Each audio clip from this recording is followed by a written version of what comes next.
우리가 신앙생활을 하면서 이 성전을 어떤 자세를 가지고 우리가 바라보고 그리고 대해야 될까? 세상의 사람들은 하나님의 성전을 바라보면서 쉽게 생각해요. 그냥 하나의 건물로 평가하고 그리고 바라보게 돼요. 우리 성전을 바라보면서 세상 사람들은 그렇게 평가를 할 거예요. 아, 참 교회 위치 좋다. 어떻게 여기에 교회가 지어졌을까? 자, 이런 마음들을 가지고 이 성전에 대한 평가를 내리게 될 겁니다. 그들은 보여지는 거 가지고 평가하기 때문에 그렇습니다. 그러나 우리가 알아야 될 것은 그것이 아니라 이 성전의 주인이 누구인가? 여러분, 성경에 나타나 있는 말씀을 보면 이 모세 때에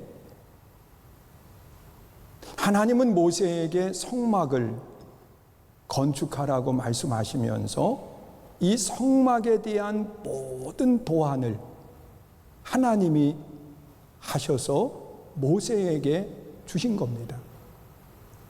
그래서 모세는 하나님의 말씀대로 성막을 짓고 그리고 그 성막을 중심으로 해서 이스라엘 백성들이 광야길을 이동하는 거예요. 하나님은 이 성막 위에 늘 좌정하시고 낮에는 구름 기둥, 밤에는 불 기둥으로 늘 그 백성들과 함께 하신 겁니다. 그리고 이제 세월이 지나서 다윗이라고 하는 한 나라의 왕이 세워진 거예요. 이 다윗은 처음 왕이 될 때 상황을 보면 왕이 될 만한 조건을 갖추지 않았어요. 그는 양을 돌보는 목동이었어요. 위에 형들이 있었지만 이 다윗은 아버지마저도 인정하지 않던 아들입니다. 그런데 그가 왕이 되고 난 뒤에 이 다윗이 가장 먼저 한 것이 뭐냐고 하면 그 하나님의 법궤를 다윗성으로 옮기는 일이었습니다. 자, 그리고 난 뒤에 그가 하나님이 함께 하셔서 가는 곳마다 승리하는 역사가 일어나는데 어느 날 자신의 모습을 본 거예요. 그 자신의 모습을 보니까 나는 백향목으로 지은 궁전 안에 생활을 하는데 하나님은 오랜 시간 동안 가지고 다닌 천막, 성막 안에서 계시는 거예요. 그래서 이 다윗이 너무 죄송한 마음을 가지고 이 나단 선지자에게 자신의 마음을 이야기합니다. 나는 백향목 궁에 거하는데 하나님은 저 성막 가운데 계시는 것 때문에 마음이 안 좋다는 거예요. 그래서 내가 하나님의 성전을 지어서 하나님께 봉헌을 드리겠습니다. 다윗은 자신이 성전을 지어서 하나님 앞에 드리려고 했어요. 그래서 자신의 계획을 다 이야기할 때 이 나단이라고 하는 선지자가 들으니까 마음이 좋은 거예요. 이 다윗의 마음이 참 갸륵해 보이는 거예요. 그래서 흔쾌히 참 왕이요 잘 결정하셨습니다. 내 마음이 이렇게 기쁜데 하나님도 기뻐하실 겁니다. 그러면서 이 다윗이 하고자 하는 일을 칭찬하면서 좋아했어요. 그리고 그 일을 가지고 누구에게 나가느냐? 나단 선지자가 하나님께 나가는 거예요. 그러면서 하나님께 다윗이 가졌던 계획을 이야기 드리는 겁니다. 하나님, 다윗이라고 하는 왕이 성전을 지어서 하나님 앞에 봉헌한다고 이야기합니다. 이 나단 선지자의 마음속에는 하나님이 정말 좋아하실 줄 알았어요. 그런데 하나님은 의외의 대답을 하시는 거예요. 다윗은 안 된다. 여러분, 이 다윗이 좋은 계획을 이야기하면 하나님이 잘했다 그럴 줄 알았는데 안 된다는 거예요. 그러면서 그 이유에 대해서 이야기를 하시는데 다윗은 많은 피를 흘렸다는 거예요. 그래서 안 된다. 그러나 내가 다윗의 그 마음은 받겠다. 그러시면서 이 다윗에게 약속하신 복이 있습니다. 그것이 뭐냐고 하면 다윗과 하나님이 함께 하시겠다는 거예요. 그리고 또한 이 다윗의 왕위를 견고하게 하시겠다. 그것뿐만 아니라 이 다윗의 자손을 통해서 성전을 건축하고, 그리고 또한 왕위가 끊어지지 않도록 하겠다고 약속을 하신 겁니다. 이 나단 선지자는 하나님의 말씀을 받아서 다윗에게 이야기했을 때 다윗은 한마디로 자신의 계획이 하나님이 거절하신 거거든요. 그런데 이 거절감 때문에 화를 내고 또한 하나님을 향해서 대적할 만도 한데 다윗은 하나님의 뜻에 전적 순종을 하는 것. 그러면서 자신이 할 수 있는 일이 무언가 생각하면서 성전을 지을 수 있도록 모든 물품, 필요한 것들을 다 준비를 해요. 그리고 이제 이 성전이 다음 세대로 넘어가서 져야 되는데 이 다윗의 아들 가운데 이제 한 사람이 왕이 되고 그리고 성전을 지어야 되는 거거든. 그런데 이 다윗의 아들 가운데 한 명이라고 하면 누가 과연 성전을 지을 수 있었을까?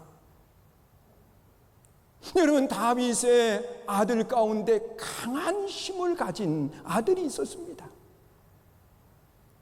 그러나 그 내면 속에는 형제들에 대한 분함을 가지고 있었던 아들이에요. 그가 누구냐? 압살롬이라고 하는 아들입니다. 그 아들 압살롬이 스스로 생각할 때에 아버지 다윗이 순순히 자신에게 왕위를 넘겨줄 것 같지 않은 겁니다. 그래서 이 압살롬은 아버지를 왕위에서 추출하고 그리고 자신이 힘을 가지고 왕이 되는 거예요. 그러나 하나님이 원하시는 것은 압살롬을 통한 성전을 건축하는 게 아니었어요.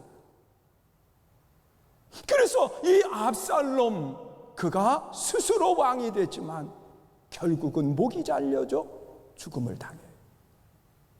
그리고 난 뒤에 그 다음 이제 누가 왕이 될까?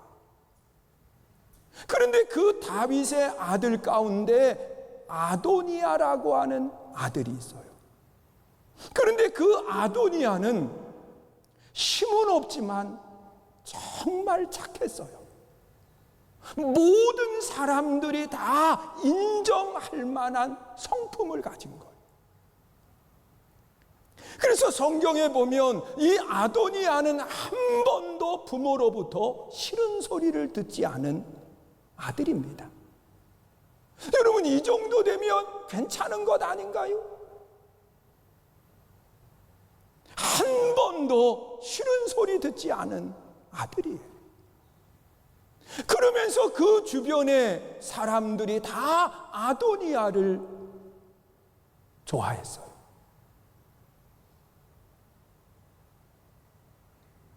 그래서 그 주변에 있는 사람들이 함께 힘을 모아서 아도니아가 왕이 돼야 된다고, 그러면서 그 아도니아를 왕되게 하기 위해서 힘을 모은 사람이 누구냐고 하면 당시의 제사장인 아달리아라고 하는 제사장.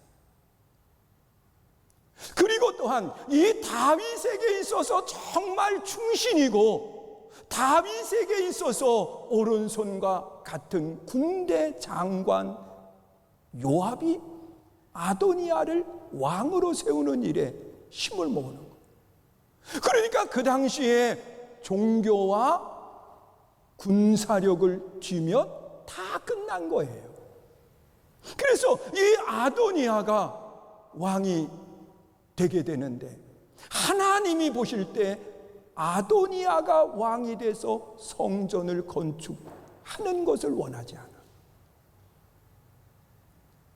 그래서 이 왕으로 등극한 아도니아를 내리는데, 그 결정적인 역할을 한 사람이 누구냐고 하면 이 솔로몬의 어머니 밧세바예요. 그리고 또 한 사람, 다윗에게 있어서 이 나단 선지자는 빼놓을 수 없는 사람이었거든요. 나단 선지자. 그리고 제사장 가운데 한 사람인 사독이라고 하는 제사장이 힘을 모아서 다윗을 찾는 거예요. 그래서 이 밧세바와 나단 선지자가 다윗을 찾아서 이야기를 합니다. 하나님의 뜻이 어디에 있는가? 하나님이 원하시는 것이 뭔가? 그래서 이 다윗으로 하여금 솔로몬이 다윗의 뒤를 이어 왕이 되게 한다는 확답을 받아내는 것. 자, 이 일을 통해서 결국은 압살롬도 왕이 되지를 못했고 아도니아도 왕이 되지 못하고 솔로몬이 왕이 되는 겁니다. 그리고 이 솔로몬이 왕이 되고 난 뒤에 그가 무엇을 했느냐? 가장 먼저 일천 제단을 쌓는 거예요. 여러분, 힘들게 왕이 됐으면 이 권력을 유지하기 위해서 자신이 할 수 있는 방법들을 다 동원해서 힘을 키워야 되잖아요.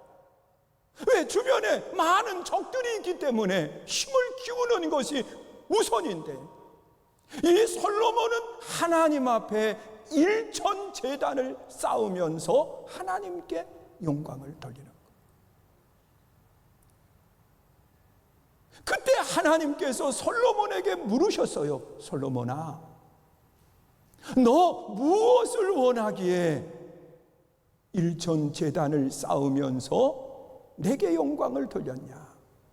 그때 솔로몬이 하나님, 내게 권력을 주세요. 하나님, 내게 힘을 주셔서 이 나라를 끌고 갈 수 있게 해주세요. 그리고 하나님 앞에 요청한 것이 아니라 하나님께서 맡겨주신 백성들을 잘 치리할 수 있도록 하나님, 내게 지혜를 주세요. 하나님이 들으실 때 너무 좋았어요. 기뻤어요. 그래서 이 솔로몬에게 지혜를 주시고 겸해서 부와 영화를 주시는 겁니다. 이 솔로몬이 하나님 앞에 부와 영화와 지혜를 가지고 그 나라를 평안함 가운데 강한 힘을 가지고 이끌고 가는 겁니다. 그러면서 4년 2개월 2일이 지난 뒤에 그가 마음의 결단을 해요. 하나님의 성전을 지어 봉헌해야 되겠다. 그래서 이 솔로몬이 왕이 되고 난 뒤에 4년 2개월 2일 만에 성전을 짓기 시작을 하는 겁니다. 그리고 몇 년이 걸렸느냐? 7년이 걸려서 이 성전을 짓고 난 뒤에 하나님 앞에 봉헌을 하게 되는데, 그 봉헌하는 내용이 본문인 거예요. 우리는 이 말씀을 통해서 깨닫는 것이 있어요. 하나님이 왜 다윗이 성전을 지으려고 할 때 하나님이 막으셨을까?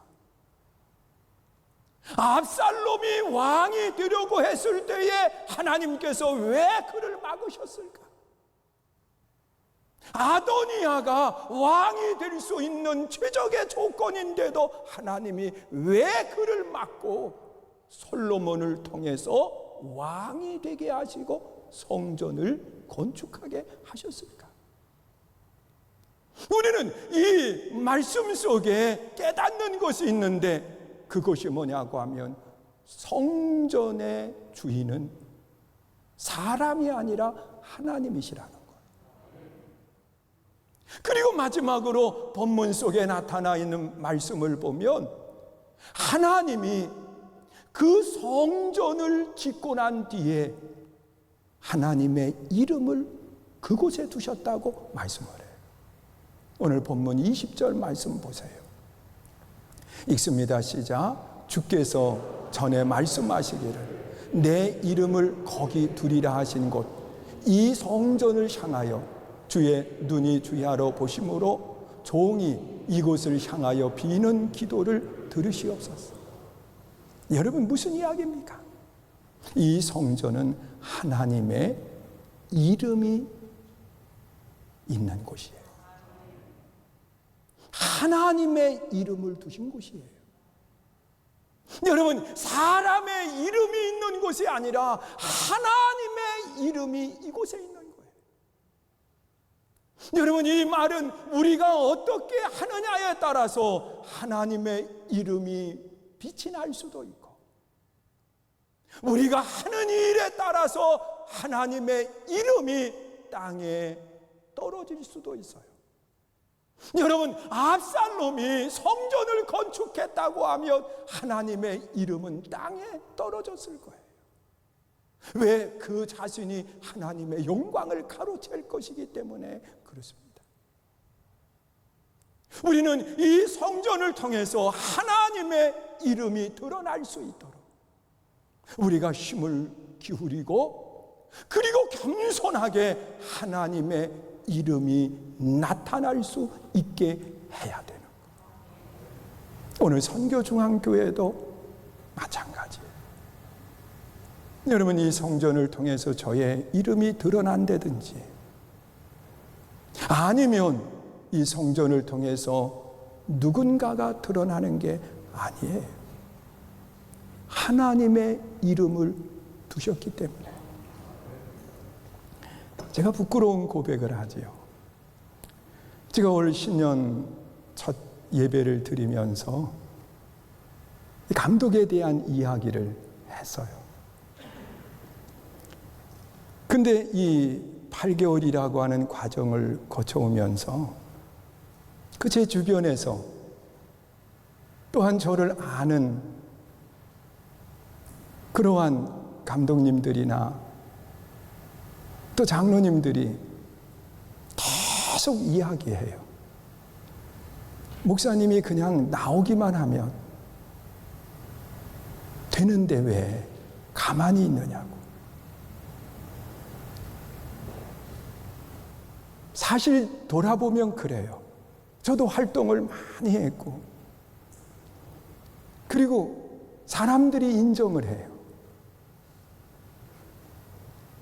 그래서 제 마음속에 솔직히 이제 지난주에, 그 전주에 어느 분이 강력하게 이야기를 하셔서 조금 마음에 흔들려 있어요. 정말 해볼까? 근데 내 힘으로는 그게 어렵잖아요. 그래서 우리 장로님 한 분하고 대화를 나누면서 장로님들이 힘을 모아서 이렇게 하면 그냥 못 이기는 척하고 가겠다, 그런 마음을 가졌었어요. 그래서 장로님하고 대화도 나눴어요. 아마 기획위원 할 때 오늘 대화도 나눌 것 같았어요. 근데 지난 한 주간 기도하면서, 그리고 저와 가까이 있는 사람들과 대화를 나누면서 그런 이야기를 했어요. 하나님의 영광, 약속을 이루기 위해서, 또 내 가정을 지키기 위해서 약속한 것을 이행해야 되겠다. 오늘 이 말씀을 준비하면서요, 저도 많이 사실 힘들었어요. 정말 어려웠어요. 여러분, 사람이 어떤 자기의 목적, 비전을 이렇게 내려놓는다고 하는 것이 결코 쉽지 않아요. 특별히 남자들은 이 야망이라고 하죠. 어려운 거예요. 그래서 망설이기도 하고 그냥 가만히 있다가 내가 할 거 다 준비하고 가만히 있다가 그냥 떠밀려서 한번, 그런 마음도 솔직했어요. 근데 이제 마음을 다 내려놓고, 그리고 정말 하나님이 기뻐하시는 일들을 행하면서 나아가야 된다. 왜냐고 하면 하나님의 이름이 여기에 있는 거지. 누구의 이름이 여기에 있는 게 아니거든요. 여러분, 하나님은 분명하게 하나님의 이름을 여기에 두신다고 말씀을 하셨어요. 사랑하는 성도 여러분, 성전은요, 하나님이 주인이에요. 그래서 하나님이 사람을 선택하셨고 하나님이 공급해 주셔서 성전이 지어지게 됐어요. 성전을 지을 때 이스라엘은 최고로 편안했어요. 최고로 강했어요. 왜? 성전을 하나님이 짓게 하기 위해서. 그리고 하나님은 최고의 성전을 가치 있게 하기 위해서 하나님은 헛된 사람들을 내려놓게 했어요. 압살롬이나 아도니아와 같은 사람, 하나님이 내려놓게 했어요. 그리고 성전의 이름은 하나님이 두신 것이에요. 하나님의 이름을 두신 것이에요. 우리가 어떻게 하느냐에 따라서 하나님의 이름이 욕되기도 되고 하나님의 이름이 높여지기도 합니다. 하나님의 이름을 두신 성전, 우리가 하나님이 가장 기뻐하는 모습으로 나아갈 수 있도록 우리가 함께 힘을 기울이고, 그리고 함께하는 복 있는 성도 되시기를 축원합니다.